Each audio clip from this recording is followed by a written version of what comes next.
Hey, hell y'all. So, Jose again, the real life Gudukadian. I wanted to get into these talks today about atheism, nihilism. Okay. People believe, well, religious people believe that atheism automatically leads to nihilism, which is not true, especially for certain like me who started out as a nihilist first, became atheist later on, and the nihilism didn't lead to atheism. Actually, it led to atheism, became from my spiritual form of nihilism actually. But my spiritual form of nihilism, because I was studying things about the past, which led me to different beliefs. Well, not different beliefs. I studied things about the past and came to realize some things and realized, oh, maybe these gods really don't exist. There's no spirit world or anything. It's just people trying to make an understanding of the world around them at the time, which, people develop their own interpretation. That's something humans do. We develop our own interpretations. And it's like, oh, so. But atheism does not necessarily need nihilism because people believe that atheism is automatic the belief that something came from nothing. That is very false. There was never a belief in the atheism disbelief at all. So I don't understand how people saw it that way. If you're following the science, which stop labeling science as atheism, science is science. Let's get that clear. Science is science. Science is not atheism. Science is science. Study of the physical and natural world, its behaviors, and proposed theories, and proving or whether or not proposed theories are true. So now, science says that when the matter that makes up the universe, it almost is as if it is not physical. It's like nothing is there, but it is something there. That's the thing. It is something there. It just doesn't become something physical until it chemically combines with each other. Okay? Combines with another thing to form another thing. What we've determined is that this is all forms of energy. What the science has determined is that this is all forms of energy. And this energy is the energy that was present in causing the Big Bang, which was, no, it wasn't just a every things are just emerging. No, the Big Bang was a major clash of particles smacking into one another, each other, and tossing each other all around, expanding outwards from an acceleration process, what they call dark energy, which we're not even sure if the universe is said to be homogeneous because everything looks like it's moving away from each other at the same rate. It looks like that. That's the key thing. It looks like that. We're only going based off how everything looks on this planet, and that's the crazy thing.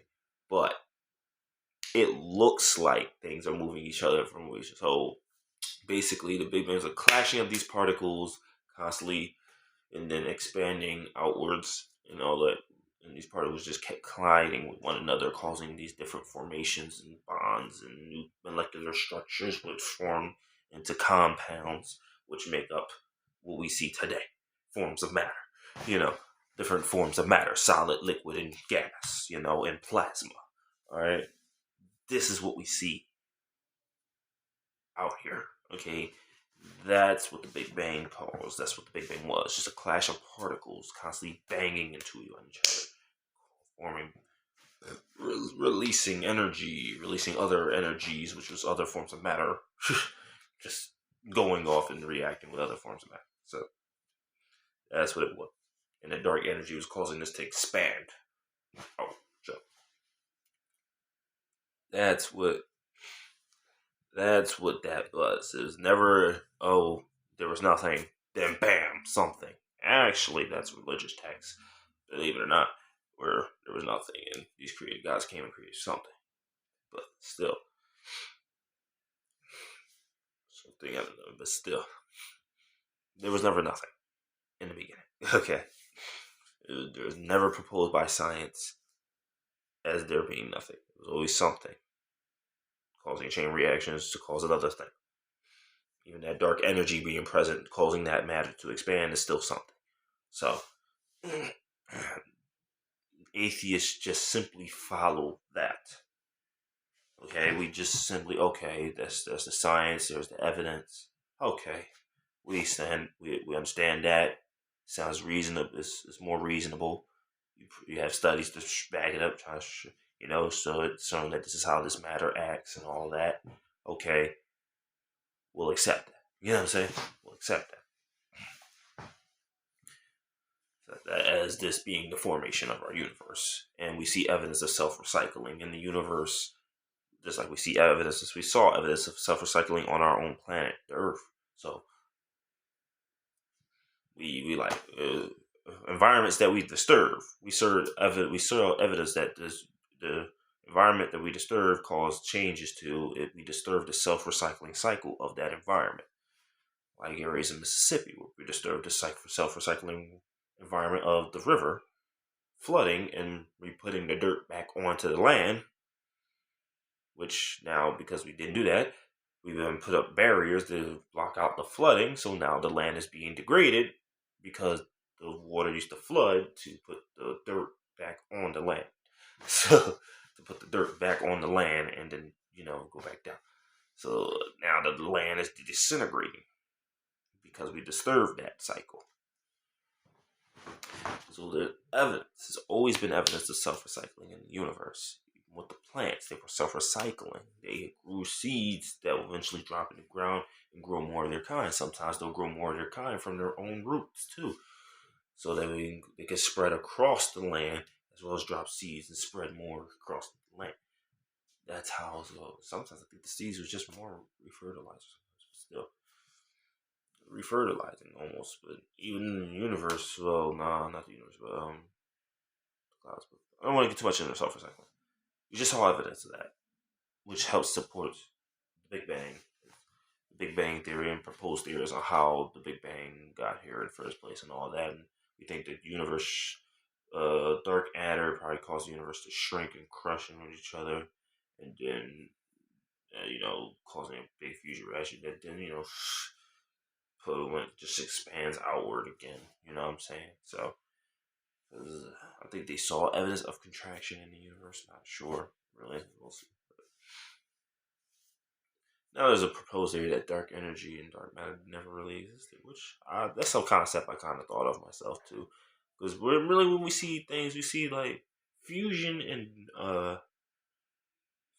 fission, nuclear fusion and fission actually are more capable of doing that, of causing spreading outwards, breakdown particles and causing spreading outwards, which cause formations and all that. But then also, infusion is the one that crushes it together. But those reactions don't happen nearly on a grand scale to cause things to move away from each other at the same rate, as well as to cause a universe to contract. So maybe there is such thing as dark energy and dark matter that we can't physically see, that are responsible for these traits. These traits that we are seeing within the universe as per our perspective being grounded on Earth. Maybe when we get out there and start roaming around all space, we might start seeing differences and start putting technology all over space. We might start developing different studies like, oh, it's that the universe is not actually homogeneous, it's actually heterogeneous.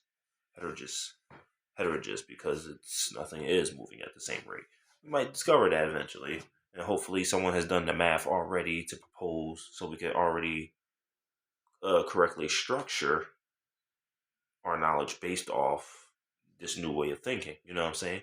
Like someone has already proposed this, like, because a lot of times when as humans on Earth, we don't see no evidence of that. We just be like, all right, let's not explore that concept because we're seeing evidence on this perspective. But we still want to explore that concept just in case what we have established has been wrong. Still explore the concept, get the math ready. So just in case when we do expand and get out there and find out, oh, this way was incorrect, this way was correct, then we can start, developing that. Okay, I'm just talking that in grades of science. But as for atheism and nihilism, okay. this is simply this is where like people think that atheism believes in nothing, so that's why we fall into a nihilist thing. No, it's not true. Ooh, it's not true. We understand, but nihilism was actually a proposed argument separate from atheism, which was actually proposed as being anti-nihilistic by Friedrich Nietzsche. He was anti-nihilistic. He saw the decay in the traditional values that we all established, and he wanted us to find a way to adapt to this decay in these. So, what will we have to replace these things when when religion is no longer being seen as true or anything, or we don't have these values or structure that's based within our society anymore? What do we do when we lose hope for that? What he was just seeing was an experience phenomenon that was going on at the time, where he was just documenting changes in really what I could say he was probably just documenting changes in how when old ways die out and new ways come introduced.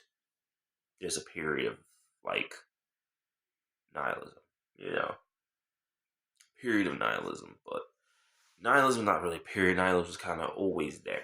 Okay, as a nihilist myself, I say nihilism is always there as nihilism is the default. Now, nihilism is the default. There's nothing there. You have to put something there. You know what I'm saying? So there's nothing there. You have to put something there, or they simply, you know what I'm saying?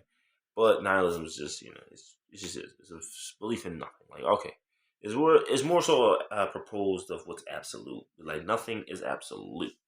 That's where the arguments of nihilism comes into place. Nothing is absolute.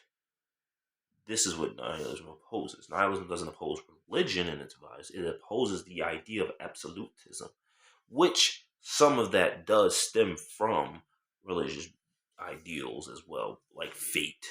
Nihilism opposes fate. Nothing is predetermined. You know what I'm saying? It- Nothing is predetermined. It's just a result of. You can use the science to back up that it's just a result of conditions. You know, nothing's predetermined. Nothing is.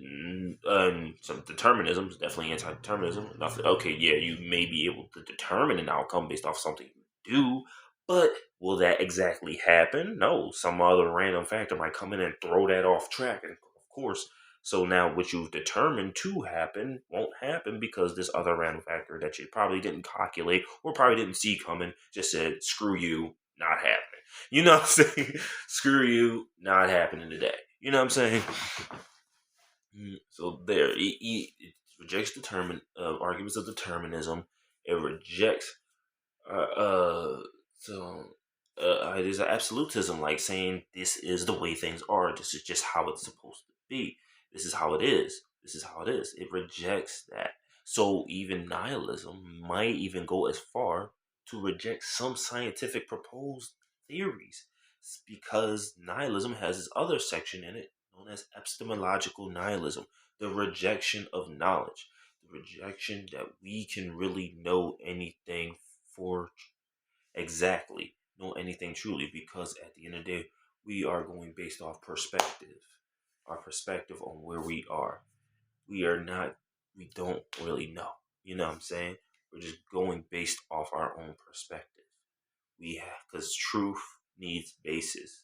Simply because truth needs basis means truth can never be absolute, because we need basis to make a truth. You need a basis to make a truth. You need a basis to make truth, and you need a truth to establish a false. You know what I'm saying? You need a truth to establish a false.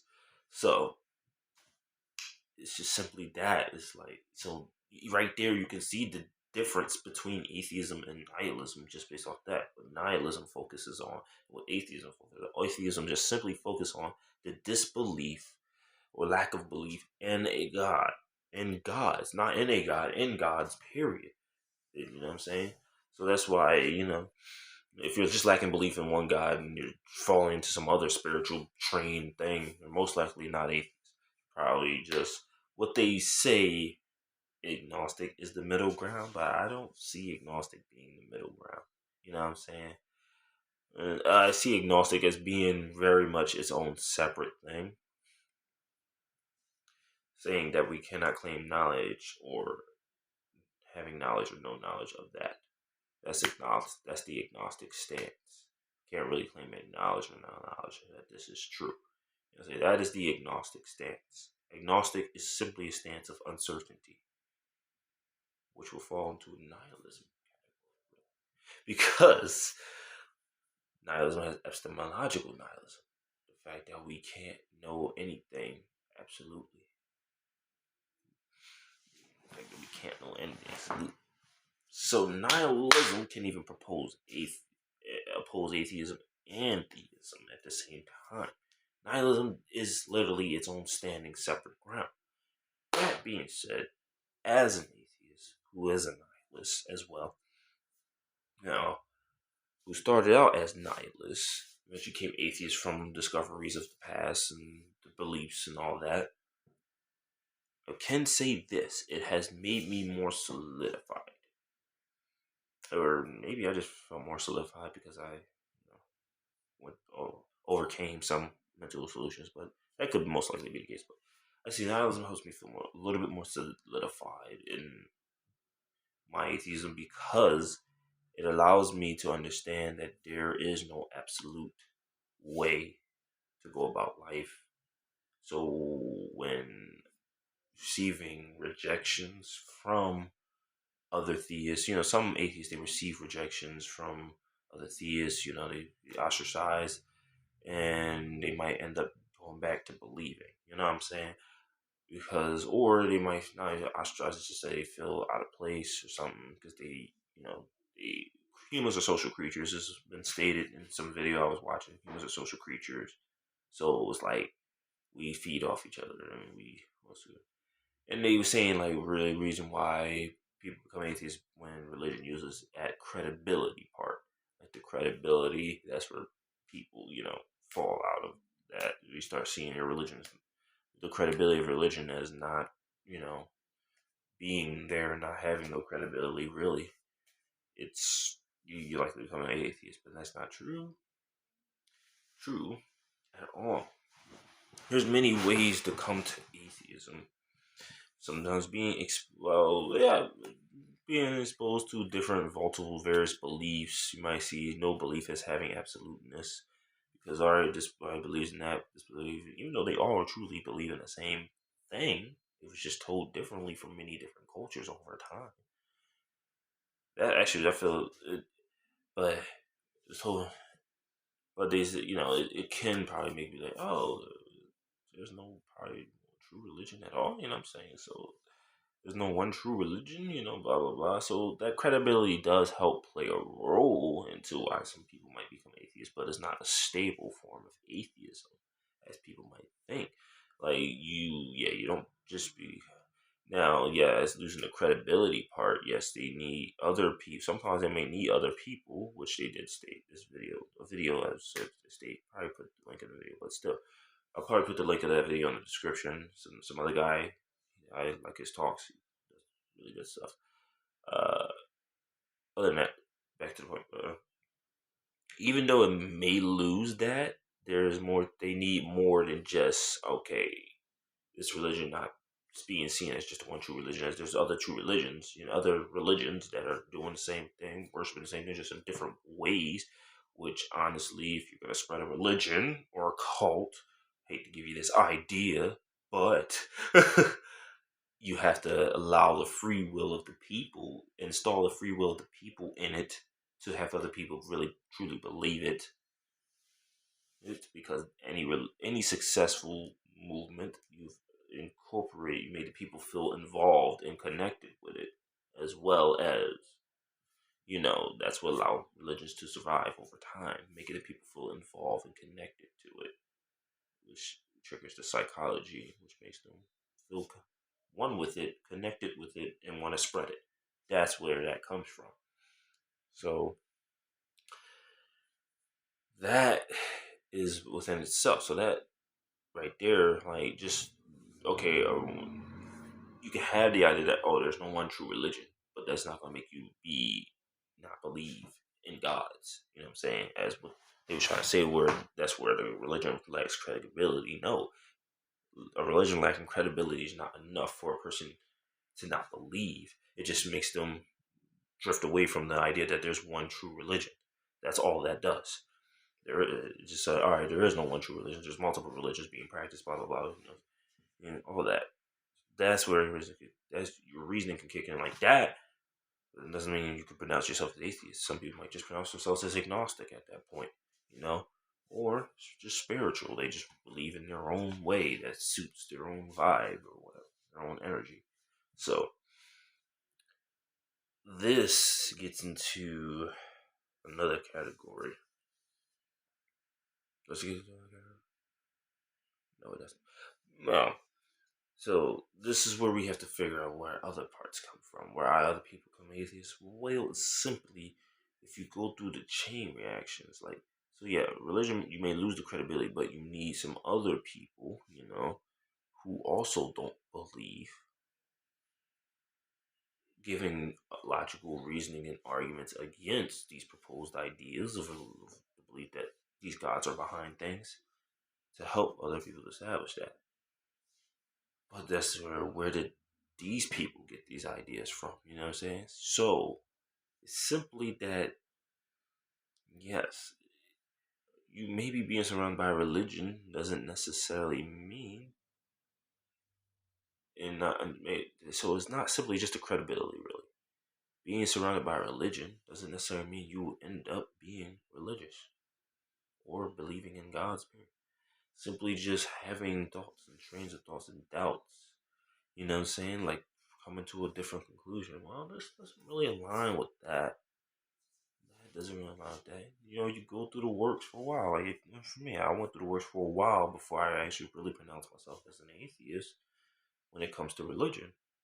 And now I was in my nihilistic spirituality at the time where I embraced the void, believing in the void, you know, and the chaos realm and all that stuff.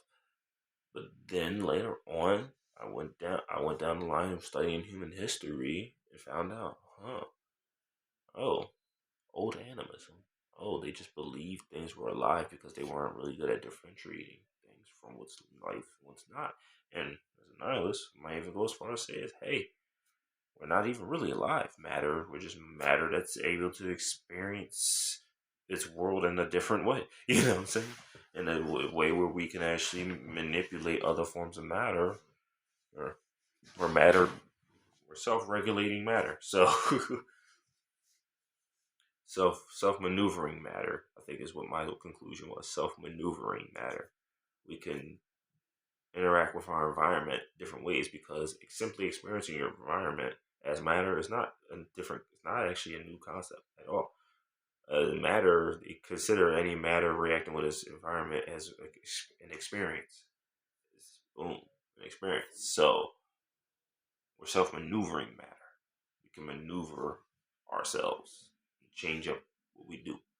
So change up what we do, unlike other forms of matter. Like if this particle is spinning that way, it's likely it's going to continue spinning that way until another particle reacts on it. I can continue in this motion myself as being a form of matter and continue this motion, but because I'm self-maneuvering matter, I can change my direction on my own. You know what I'm saying? Like, nope, let's go this way. You know what I'm saying? Oh, nope, I want to go that way. Nope, I want to go up. I want to go down. You know what I'm saying? So, self-maneuvering matter, and this was obviously programming, like a developed trait from the building blocks of life, which we call cells. So, atheism and nihilism. So, now back to when I say nihilism made me form or solidify, it really helps me reject the falling for another religion because, like, I can say no way is absolute, as well as it allows me to be free. Like, I'm not easily able to fall back into that emotional, social need as other people are, who do fall out of their own religion and start looking at these other ones and feeling out of place because they want to embrace something. So I don't feel the need to that because this nihilism can help solidify that. It can help solidify that, but at the same time, it's like it's just really just a rejection. It's not the overall basis for it. It's just simply a rejection. Like, okay, none of y'all always believe. I don't believe in evil. Evil's not true. Evil is thing we've created to regulate ourselves. You know what I'm saying? To all that, like, and things that were once that are proposed as evil today or bad today was not necessarily looked at it that way years ago because they had a different idea of it versus now. Like, okay, yeah, this doesn't really help with anything right now. It's actually kind of negative. We shouldn't really be pushing this out here like that, all right? Because it's not really helping us be construct build like in the way we should be. It's actually degrading us mentally. Mental plays a role in everything. You know what I'm saying? So that's where we get other things like that. And so I don't really believe nothing evil, so I'm not proposed like, oh, there's evil in the world, or I favor one religion over the other because, like, Charles Darwin said he would rather live under Christians than Muslims, but like, I rather live under none of them. But at the same time, I don't mind that these people exist. You know what I'm saying? It's like, I don't favor living under any one. I don't feel like, because I don't see one as negative or other. Christians were back in the day doing the same thing, killing you off if you didn't align with the religious views. I mean, some Muslims line the same way. Some are becoming actually more open. It's just we don't hear about those groups because, like, we in this society, we don't really talk about the Muslim cultures that much like that. You know what I'm saying? Muslim cultures and the differences in the Muslim cultures and how this group practice it is differently from this group. You know, we don't really hear about that because it's mainly majority. Like, a lot of people more here really Christian background, as well as which also is related to Judaism and Greco-Roman too. Some Greco-Roman beliefs as well. When Judaism and the Greeks and the Romans kind of had mixed cultures together at the time. So that's where all that stems from.